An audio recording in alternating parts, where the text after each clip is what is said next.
आप देख रहे हैं आज तक, आपके साथ हूं मैं नेहा बातम। 2 बजे की बुलेटिन की शुरुआत करेंगे असम के साथ, जहां पर अंधाधुंध फायरिंग की खबर आ रही है। आपको बता दें कि एक व्यक्ति जिसने काले कपड़े पहन रखे हैं, उसने अंधाधुंध फायरिंग कोकराझार जो डिस्ट्रिक्ट है असम की, वहां पर, साथ ही ये बालाजाल तेनाली एरिया है जहां पर ये फायरिंग की खबरें आ रही हैं। 3 लोगों के मारे जाने की खबर है, जबकि कई लोग घायल बताए जा रहे हैं।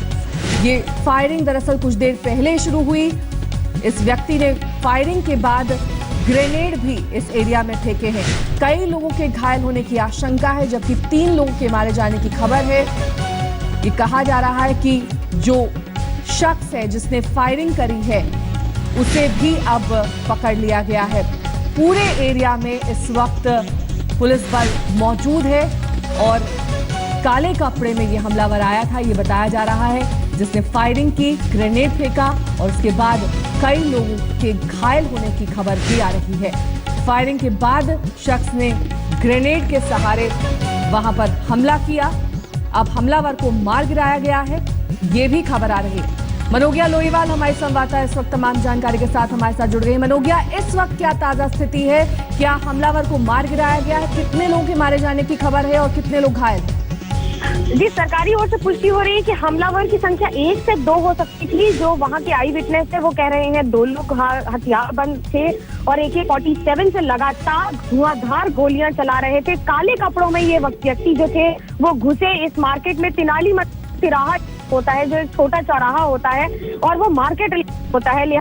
बाजार इलाके में जिस तरह से हमला हुआ है, काफी सारे लोग थे, शुक्रवार का दिन है, काफी भीड़ थी, लोग शॉपिंग कर रहे थे, वहाँ खरीदारी कर रहे थे और उस बीच में इस तरह के चौराहे पे आकर खुलेआम फायरिंग हुई है, जिसमें 12 लोगों की मौत हो गई है और कई लोगों के घायल होने की खबर है। घायलों को फिलहाल आसपास के अस्पताल में भर्ती कर रहा है। जो व्यक्ति फायरिंग कर रहा था, ये पुष्टि हो चुकी, उसे कर दिया है आसपास की जो वहाँ के थाना के लोग थे और जो एफिशिएंट ऑफिसर्स थे उन्होंने। लेकिन सबसे बड़ा सवाल ये उठता है कि आखिरकार कोकराझार में, जहां पर हमने एथनिक वायलेंस देखा है, उस तरह की जगह पर इस तरह का हमला होना अपने आप में बहुत बड़ी बात है। बांग्लादेश से इसकी सीमा बहुत ज्यादा दूर नहीं है, तो सवाल ये भी उठ रहा है कि क्या ये कोई प्लान्ड आतंकी हमला तो नहीं है। एक बात पर स्पष्टीकरण आपका चाहेंगे मनोगिया, ये आतंकी हमला है, इस बात की पुष्टि हुई है अभी तक, या फिर ये रैंडम फायरिंग का केस हो सकता है? क्या कुछ कह रहे हैं वहाँ के अधिकारी? दोनों हो सकता है, अभी इस बात की पुष्टि नहीं हुई क्योंकि उस व्यक्ति को न्यूट्रलाइज किया जा तो ये समझ बड़ा मुश्किल है और ये भी कहना गलत नहीं होगा, हो सकता है JMB स्टाइल में हो। ISIS का अलर्ट कुछ दिनों पहले असम में मिला था कि इस तरह के आतंकी हमले हो सकते हैं। इस बात से बिल्कुल भी इनकार नहीं किया जा सकता कि IB का अलर्ट था, उसके साथ साथ काफी सारे ISIS के अलर्ट आए हैं। जब से नई सरकार बनी है उसके बाद से धमकियों की संख्या भी बढ़ गई है। लेकिन इस तरह की घटना, क्या ये कोई आतंकी हमला है या फिर ये कोई रैंडम फायरिंग की गई है, इस बात की अभी तक पुष्टि नहीं हो पाई है। अब पुलिस अधिकारी अभी इस पर टिप्पणी करने से गुरेज कर रहे हैं। और जिस व्यक्ति को मार गिराया गया है मनोगिया, उसके पास से कोई ID कार्ड, कोई प्रूफ इस तरह की बरामदगी हुई जिससे उसकी पहचान की जा सके, उसकी शिनाख्त की जा सके? कहां से आया हो, सीमा पार से आया है, बांग्लादेश से? उसकी शिनाख्त की जा रही है। फिलहाल हमारे जो सोर्सेज बता रहे हैं, सूत्रों के अनुसार ये कहना है कि काले कपड़ों में पूरी तरह से ढका हुआ व्यक्ति था, उससे वहां पहुंचा, बड़े ही प्लान तरीके से उसने हथियार निकाले और उसके बाद धुआंधार गोलियां चलाई हैं। न इधर देखा है न उधर, महिलाएं, बच्चे, पुरुष, सब पर लगातार गोलियां बरसाई हैं और गोलियां बरसाने के बाद पर जब उसे किया गया है उसके बाद स्थिति पर काबू पाया जा सका है। तो आप अंदाजा लगा सकते हैं, अगर कोई व्यक्ति AK-47 के साथ ये ठान ले कि वो इस तरह से गोलियां चलाएगा, तो लगातार उस बंदूक से जिस तरह की गोलियां निकलती हैं, जिस स्पीड से निकलती हैं और जितने लोगों को घायल और मृतकों की संख्या भी बढ़ जाए तो ये कोई बड़ी बात नहीं होगी, क्योंकि आने वाले कुछ अभी घंटों में, कुछ समय में पता लगेगा कि जो घायल है वो कितनी ज्यादा सीरियसली इंजर्ड है। उसके बाद ये डिसाइड किया जाएगा कि आखिरकार ये इसकी अभी तक पता लगाने की कोशिश की जा रही है कि ये व्यक्ति कोई आतंकी हमले से जुड़ा हुआ है, किसी आतंकी संगठन से जुड़ा हुआ है, जमात-उल-मुजाहिदीन बांग्लादेश से, ISIS से, या फिर ये कोई रैंडम फायरिंग ही है। मनोगिया, लेकिन 2 बातें पूरी तरह से साफ है। एक तो ये पूरी तैयारी से आए थे, ग्रेनेड के साथ लैस थे, AK-47 के पास था, उन्होंने शुक्रवार का दिन चुना, भीड़ भाड़ वाला इलाका जहां पर बड़ी संख्या में लोग मौजूद थे, ताकि ज्यादा से ज्यादा नुकसान पहुंचाया जा सके। बिल्कुल, और मैं आपको बता दूं ये बड़ा माइनॉरिटी डोमिनेटेड इलाका है।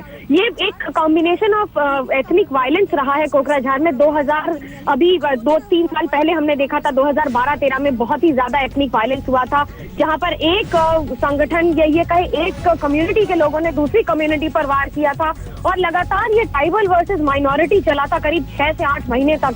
करीब 1 महीने तक कर्फ्यू था। हमने खुद वहां पर जाकर कवरेज किया था। स्थिति बहुत ही ज्यादा तनावपूर्ण थी, लेकिन वो उसे माना जा रहा था कि अब उस पर काबू पाया जा चुका है।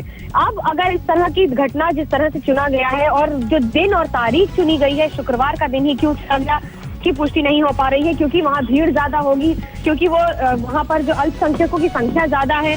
ये भी ध्यान में रखने वाली बात है कि क्या सिर्फ इसी वजह से तो नहीं किया गया है। और उसके अलावा ये भी समझ पाना अभी मुश्किल होगा, ये कहना गलत नहीं होगा कि जिस तरह से न्यूट्रलाइज किया गया है उसके बाद अभी क्या ये कोई सिर्फ आतंकी हमला है या फिर किसी रैंडम फायरिंग की ही साजिश। मनोगिया, साथ ही आपने ये कहा था कि अभी तक ये भी पुष्टि नहीं हो पाई है कि एक हमलावर था या फिर एक से ज्यादा भी हो सकते हैं। क्या इसके चलते पूरे एरिया को कॉर्डन ऑफ कर दिया गया है? वहां पर इस वक्त सघन तलाशी अभियान चल रहा है। कोकराझार में हमने देखा है कि पिछले कई दिनों में लगातार एनडीएफबी के मिलिटेंट्स को गिरफ्तार किया गया है और ये पहली घटना नहीं है जब एनडीएफबी के उग्रवादियों को या उस संगठन से जुड़े हुए लोगों को गिरफ्तार किया जाए। हाल ही में चिरांग, कोकराझार, ये सारे बीपीएडी एरिया पड़ता है जो ट्राइबल डोमिनेटेड इलाका है, ऑटोनॉमस बॉडी से डोमिनेटेड है। तो ये समझ पाना भी गलत नहीं होगा कि क्या इसमें सिर्फ मिलिटेंट इंसर्जेंसी है या इसमें आतंकवाद है या इसमें कोई रैंडम फायरिंग है। दिन, तारीख, समय, जगह, इस सब का चुनाव क्यों हुआ है, इसके साथ साथ ये जो व्यक्ति है इसके दिमाग में क्या था, क्या ये कोई सोची समझी साजिश है किसी बड़े संगठन की जहां पर ट्रेनिंग देकर भेजा गया है इस तरह का हमला करने के लिए। असम और बांग्लादेश बॉर्डर की समस्या हमेशा सबसे बड़ी रही है। यहाँ पर जो बॉर्डर है, जो नदी का कटाव होता है, जो नदी है ब्रह्मपुत्र नदी जो भारत से बांग्लादेश में जाती है, तो एक खुली सीमा मिलती है लोगों को घुसपैठियों को अंदर आने के लिए। माइग्रेशन की समस्या असम की सबसे बड़ी समस्या रही है जिसको वादा करके सरकार इस पर सामने आई है, लेकिन इस तरह की घटना असम में पिछले 1 दशक में नहीं हुई है और ये अपने आप में एक बहुत ही भयानक घटना है। मनोगिया, जिस तरह से हम तस्वीरें देख पा रहे हैं, 2 चीजें साफ है। वहां पर इस वक्त अभी भी अफरा तफरी का माहौल है क्योंकि कई लोग जख्मी हैं। जाहिर तौर पर उन्हें जल्द से जल्द चिकित्सा मिल सके, उपचार मिल सके, इसकी कोशिश की जा रही होगी। दूसरी चीज ये, वहां पर पुलिस बल अभी भी गश्त लगा रहा है और साथ ही आप जिस तरह से जानकारी दे रही है, जो अभी भी संशय बना हुआ है कि वहां पर हो सकता है कि दूसरा आतंकी या दूसरा वो अज्ञात शख्स भी मौजूद हो जिसने फायरिंग की है।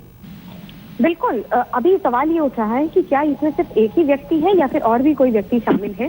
पुलिस इस बात की जांच करने की कोशिश कर रही है कि क्या इसमें सिर्फ एक ही व्यक्ति शामिल है या फिर एक और भी कोई व्यक्ति शामिल है। लेकिन जो गोलियां चली हैं, जो वहां के चश्मदीद गवाह हैं, वो बार बार यही बता रहे हैं कि एक व्यक्ति ने AK-47 से गोलियां दागी हैं, उसी ने ग्रेनेड से हमला किया है और उसी ने बार बार वहां पर लोगों को टारगेट करके उन्हें मारा है। और जिस तरह से ये हुआ है, लोग जब तक ये समझ पाते कि आखिरकार क्या हो रहा था, 12 लोगों की जान जा चुकी है इस पूरे प्रकरण में। और इस वक्त जो खबर आ रही है वो ये बन गया कि NDFB का उग्रवादी ये हो सकता है।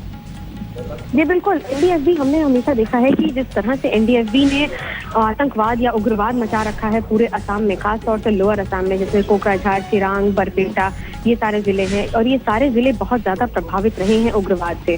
पूरे NDFB की समस्या है और NDFB का एक फैक्शन नहीं है, NDFB के कई फैक्शन है, कई टुकड़ियां हैं, कई भाग हैं और ये किस फैक्शन में है अभी तक किसी ने क्लेम नहीं किया। NDFB है, NSCN है और आसपास जितने भी उग्रवाद संगठन हैं, हर इलाके का अपना उग्रवाद संगठन है और असम में उग्रवाद की संख्या और पूरा पैमाना कई दिनों में कई गुना बढ़ चुका है। लिहाजा अब अगर ये किसी ने क्लेम किया है तो ये फिलहाल अभी की पुष्टि हो रही है, लेकिन अभी तक इसकी औपचारिक पुष्टि नहीं हो सकी है। लेकिन जिस तरह से फायरिंग की गई है अंधाधुंध, मरने वालों की संख्या और बढ़ सकती है आने वाले वक्त में। मनोगिया, बिल्कुल, यहाँ मैं आपको बता दूं कि जिनकी तबीयत खराब हुई होगी, जो सीरियसली घायल हुए होंगे, जो ट्रॉमा में होंगे, उन सबको अभी अस्पताल ले जाया गया है। लेकिन ऐसे कई लोग होंगे जो इंजरीज को सहम कर जाएंगे, जो उस पर सरवाइव नहीं कर पाएंगी, इसलिए संख्या बढ़ेगी क्योंकि फेटल इंजरीज है, ये बुलेट इंजरीज है और बुलेट इंजरीज रैंडमली होती हैं। जो लोगों पर फायरिंग होती है वो समझ नहीं पाते हैं। ये कोई वॉर जोन नहीं है जहां पर दोनों सेनाओं को पता है कि सामने से गोली आ सकती है और वो मेंटली प्रिपेयर्ड हो। लेकिन ये जिस तरह की घटना है। इसमें निहत्थे लोग, आम आदमी जो बाजार गया है, जो वहाँ चौराहे पर खड़ा है, जो वहाँ पर किसी बस का इंतजार कर रहा है या फिर कोई भी काम के लिए वहाँ खड़ा है, जो अपनी दुकानें चला रहा है, और उन सबके बीच में ये हो रही लगातार फायरिंग एक बार फिर सवाल उठा देती है कि किस तरह से असम में उग्रवाद बढ़ता चला जा रहा है। ये अभी तक क्लेम नहीं किया गया है कि एनटीएसबी की घटना है या फिर जमात-उल-मुजाहिदीन बांग्लादेश ने इसे क्लेम किया है। जी, यानी कि ये पुष्टि होनी बाकी है, लेकिन क्या इस तरह का अलर्ट पहले से ही जारी किया गया था कोकराझार के लिए या फिर असम के कुछ और इलाकों के लिए? पूरे असम के लिए ये अलर्ट था, आईबी का अलर्ट था कि किसी भी तरह की आतंकवादी घटना को अंजाम दिया जा सकता है और लिहाजा कोकराझार के एमपी नवा कुमार जी इस वक्त हमारे साथ फोन लाइन पर जुड़ गए हैं। मनोगे आपके साथ तो दोबारा बातचीत करेंगे। नवा कुमार जी, ये बताइए कि इस वक्त क्या खबर आ रही है? क्या एनडीएफबी के लोग इसके लिए जिम्मेदार हैं? क्या किसी आतंकी संगठन ने जिम्मेदारी ली है? या आतंकी हमला है या फिर रैंडम फायरिंग है? जी, ये आतंकी हमला है क्योंकि पहले से ये थोड़ा इंडिपेंडेंट आ रहे हैं, इसमें थोड़ा सक्सेस भी था। और एक बार ये हुआ जो इलेक्शन असम असेंबली का इलेक्शन के टाइम में जितना सारा बॉर्डर में स्पेशली सेंट्रल फोर्स का ये था कैंप था, वो सब विड्रॉ किया था। हम मिनिस्टर से भी लिखा था, असम का डीजीपी से बात किया था, ऐसा होने वाला था, लेकिन उन लोग ने ये कोई कदम नहीं उठाया। कोकराझार, बक्सा या सिरांग, बीटीडी, सारा बीटीडी पहले से ऐसा घटना घटती आती रही है, तो इसलिए एडमिनिस्ट्रेशन को थोड़ा अलर्ट रहना चाहिए। उसके थोड़ा ये कम गरीबों की वजह से ये हुआ है। और हमारा जो रिपोर्ट आया है अभी तक 12 से ज्यादा आदमी लोग मारा गया है, और इंजर तो कितना हुआ अभी तक एग्जैक्ट मालूम नहीं है, लेकिन बहुत सारा लोग इंजर हुआ है। और स्पेशली जो हमारा रिपोर्ट आ रहा है अभी एनडीपी को लगता है वही इसके लिए रिस्पॉन्सिबल है। यानी कि अलर्ट जारी होने के बावजूद सुरक्षा में चूक हुई है, आप मानते हैं? जी, चूक हुई है, क्योंकि पहले से 2012 में 2014 में हमारा टाइम में भी ऐसा बहुत सारा इंसिडेंट हुआ था। तो बीच में जब इंसिडेंट होता है तो फोर्स को उधर तैनात करता है और विड्रॉ करता है। ये ही गवर्नमेंट का पॉलिसी, ये गलती है। और हम पहले से बोल रहे हैं ये पॉलिसी तो सुधारना चाहिए, परमानेंट उसमें कैंप लगाना चाहिए। स्पेशली जो भूटान बॉर्डर है, कुछ दिन पहले से ये रिपोर्ट आ रहे हैं, उसमें एनडीपी लड़का लोग खुलेआम घूम रहे हैं। आर्मी का जो ऑपरेशन है, लेकिन कैंप नहीं होने से वो तो कैंप में वापस जब आएगा ना, आने के बाद वो सब उसमें हम जाए। बहुत बहुत शुक्रिया नवा कुमार जी, एमपी कोकराझार के जानकारी दे रहे थे कि ये आतंकी हमला ही है। अलर्ट के बावजूद सुरक्षा में चूक हुई है। 12 लोगों के मारे जाने की उन्होंने पुष्टि की है। उन्होंने कहा कि 50 से भी ज्यादा लोग घायल हो सकते हैं। बहरहाल वक्त एक ब्रेक का हो चला है।